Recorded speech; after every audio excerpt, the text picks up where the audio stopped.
Hi, உங்கள் எல்லாத்துக்கும் வணக்கம். தமிழ்நாடு கூடிய விரைவில் புதிய அமைச்சரவை ஆரம்பிக்க போது முதல் 10 அமைச்சர்கள் பதவியேற்றுட்டாங்க பார்த்துருப்போம். ஸோ இப்போ என்னென்னா ஒரு ட்விஸ்ட்டாக திருமாவளவன் அவர்களை அமைச்சர் பதவி கொடுக்கறதுக்கு தாவேக்கான்னு முன்னெடுத்திருக்கான்.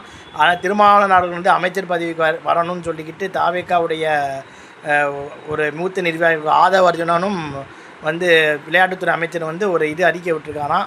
ஸோ அதை வரவேற்கிறோம். அதை வச்சு நாங்கள் கலந்து ஆலோசனை பண்ணி அமைச்சரவையில் பங்கேற்கலாமா வேண்டாமான்னு முடிவு பண்ணி திருமாவளவன் சொல்லியிருக்காராம். காங்கிரஸுக்கு 2 இடங்கள் தரப்பான்னு சொல்லியிருக்காங்களாம். ஸோ 60 ஆண்டுகளுக்கு பிறகு காங்கிரஸ் அமைச்சரவையில் அமையப்போகுது. ஸோ இதை நம்ம பார்க்க போகிறோம். ஸோ இது தமிழ்நாடு அரசு ஒரு மிகப்பெரிய இதாக இருக்குது. இதே போல் இடதுசாரிகளுக்கும் அழைப்பு எடுத்திருக்காங்க, ஐயுஎம்களுக்கும் அழைப்பு எடுத்திருக்காங்களாம். இது அவங்கள ஏற்றுப்பாங்களான்னு தெரியல. அவங்களும் பரிசீலனை செய்வேன்னு சொல்லியிருக்காங்க.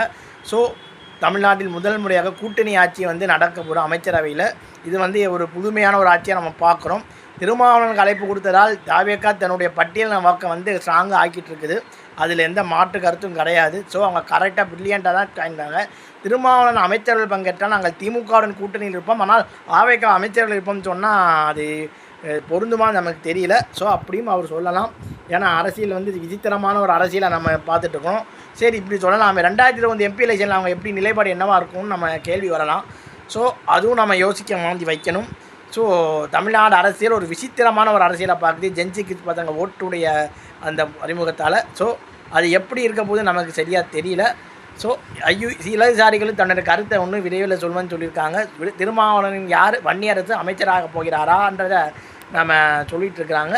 அதையும் நம்ம கூடிய விரைவில் பார்த்தான்னு சொல்லி என் வீடியோவை முடிச்சுக்கிறேன். உங்கள் எடுப்பது முத்து பிரகாஷ். பாய்.